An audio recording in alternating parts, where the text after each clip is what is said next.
Jadi ketika Samahad memegang tangkal tersebut, tiba-tiba dia rasa panas membara. Oleh kerana itu dia ambillah kain sebesar kain sapu tangan. Jadi dia letaklah tangkal ke dalam kain itu dan diletakkan ke dalam beg plastik. Selepas selesai memandikan jenazah, tiba-tiba mereka terdengar bunyi letupan yang agak kuat di dalam bilik tersebut. Lepas tu mereka perasanlah, rupa-rupanya letupan itu datangnya daripada bungkusan tangkal tadi.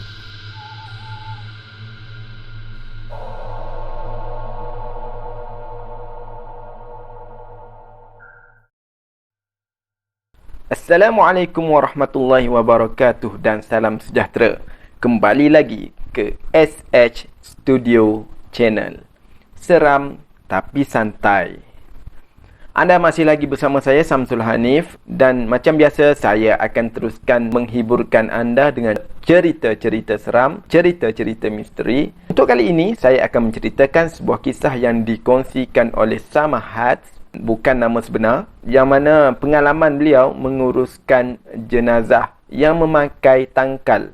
Pelbagai gangguan yang dialami oleh Samahad sehinggalah tangkal tersebut berjaya dibuang. Dan untuk mengetahui cerita seterusnya, macam biasa jangan lupa subscribe dulu channel ni dan jangan lupa tekan butang loceng. Bagi anda yang sudah subscribe channel ini, saya ucapkan banyak-banyak terima kasih.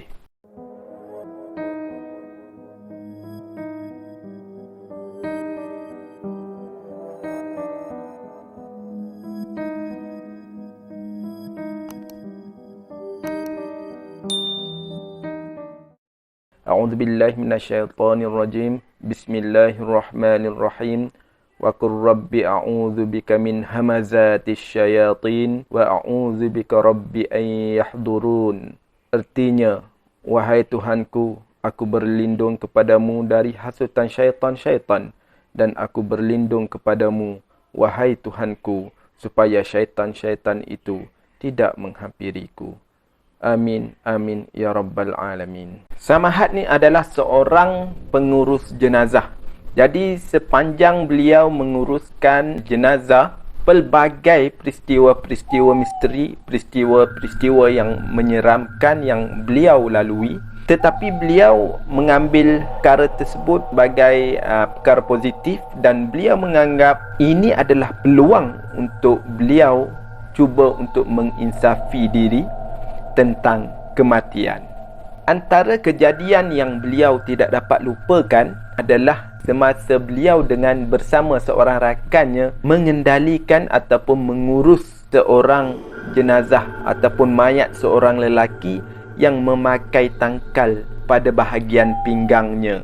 Masih segar lagi dalam ingatan Samahad yang mana pada suatu hari ketika beliau tiba di bilik mayat, pada masa itu beliau sedang menyediakan kelengkapan untuk menguruskan mayat sementara menunggu ketibaan mayat.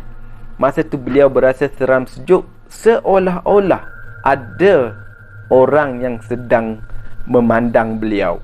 Beliau rasa seolah-olah ada orang kat belakang. Tapi bila beliau pandang ke belakang, rupa-rupanya tak ada siapa-siapa pun. Telinga pula rasa macam ada orang tiup kat cuping telinga. Jadi beliau rasa seram sejuk lah pada masa itu, dan jantung pun berdegup kencang kerana jarang beliau alami perasaan sedemikian.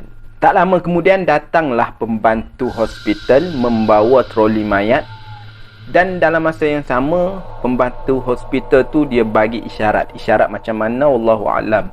Tetapi Samahad dia tak faham apa yang cuba disampaikan oleh pembantu hospital tersebut. Lepas itu jenazah tersebut diletakkan di tempat pemandian lah. Ketika itu Samahad dia bersama dengan kawan dia, dan mereka berdua ni agak terkejut kerana melihat tangkal masih lagi berada di pinggang si mati. Masa itulah baru Samahad teringat isyarat yang diberi oleh pembantu hospital tadi. Tetapi mereka berdua tak berani nak potong tangkal tersebut kerana bimbang akan berlaku kejadian-kejadian yang tak diingini. Jadi mereka berdua pun teruskanlah memandikan jenazah tersebut. Ketika sedang memandikan jenazah, tiba-tiba kain yang menutupi jenazah ni terlucut tanpa sengaja. Dan mereka berdua ni agak terkejut kerana terlihat alat sulit jenazah ini masih tegang. Selepas itu mereka berdua pun saling berpandang-pandangan antara satu sama lain. Ketika itu tiba-tiba lampu yang ada di dalam bilik jenazah tersebut berkelip-kelip.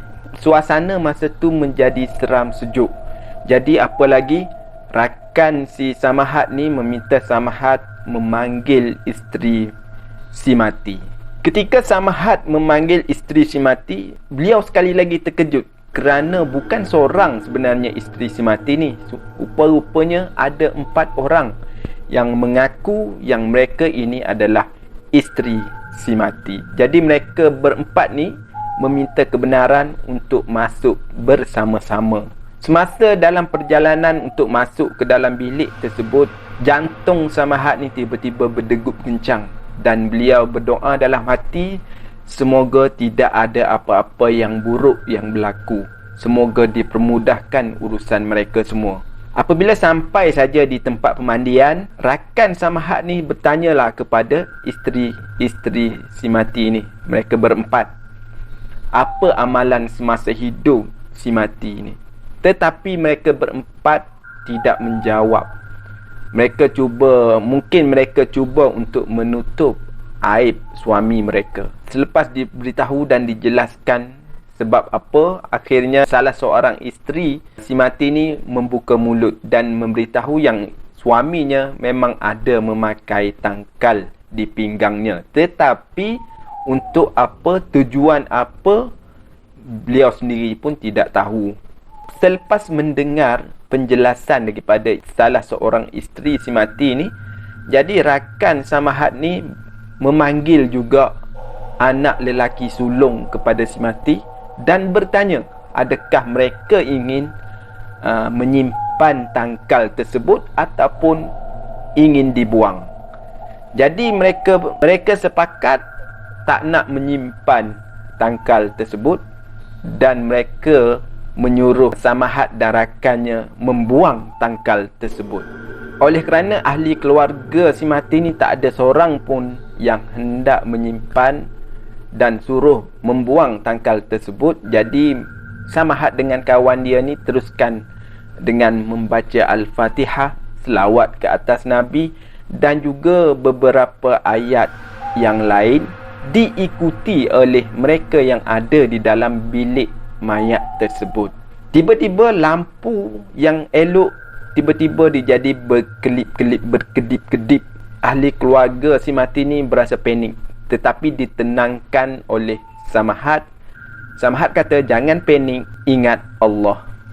Dan masa tu mereka cuba bangunkan si mati, cuba bangunkan jenazah dan mereka melihat tangkal tersebut ada 4 simpulan. Selepas itu Samahat dengan rakan dia ni suruh setiap daripada isteri ini memotong setiap simpulan yang ada itu. 4 simpulan dipotong oleh 4 isteri.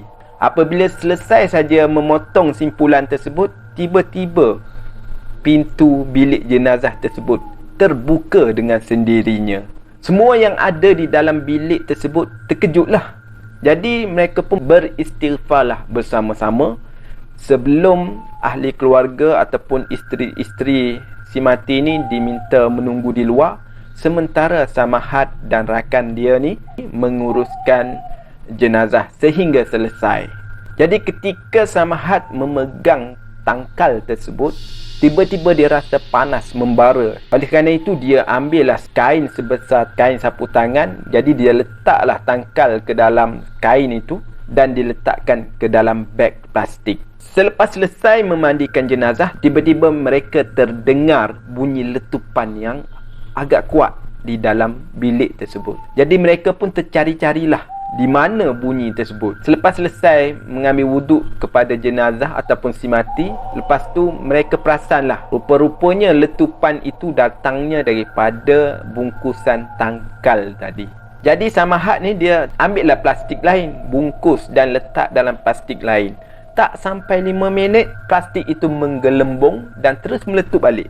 Jadi sekali lagi, Samahat ni cuba untuk menggantikan plastik ataupun bungkusan ni. Masa tu dia peganglah tangkal tu, tiba-tiba terasa panas lagi, macam pegang bara api.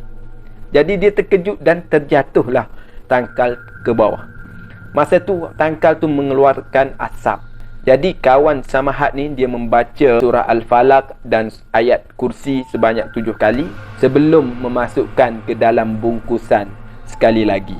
Selepas itu rakan Samahat ni menugaskan Samahat supaya membuang tangkal tersebut ke dalam sungai, dan beliau mengingatkan Samahat supaya meletakkan pemberat agar tangkal tersebut tidak timbul. Jadi semasa dalam perjalanan Samahat nak membuang tangkal tersebut buah sungai, macam-macam gangguan yang beliau hadapi, seolah-olah ada orang yang mengikut beliau dari belakang. Tetapi alhamdulillah beliau berjaya melaksanakan tugas tersebut, dan beliau pun amat bersyukur kerana tidak ada gangguan-gangguan yang berat, yang pelik yang terpaksa beliau hadapi. Dan beliau amat bersyukur kerana Allah melindungi beliau daripada sebarang malapetaka. Jadi kejadian tersebut menyebabkan Samahat ini lebih insaf, dan berharap perkongsiannya ini dapat memberikan pengajaran kepada orang ramai agar tidak mensyirikkan ataupun menyekutukan Allah Subhanahu Wa Taala. Jadi percaya kepada tangkal, khadam, azimat, pendamping atau sebagainya ini boleh merosakkan akidah kita sebagai orang Islam. Jadi ada pengajaran baik daripada cerita ini kita boleh ambil. Ada nilai-nilai yang tak baik jangan ditiru. Okey, saya mengundur diri dulu. Kita jumpa lagi untuk video-video yang akan datang. Jangan lupa subscribe dahulu channel ini. Beri sokongan kepada saya untuk meneruskan konten-konten yang menarik dan memberi manfaat kepada semua. Jadi saya undur diri dulu. Assalamualaikum warahmatullahi wabarakatuh.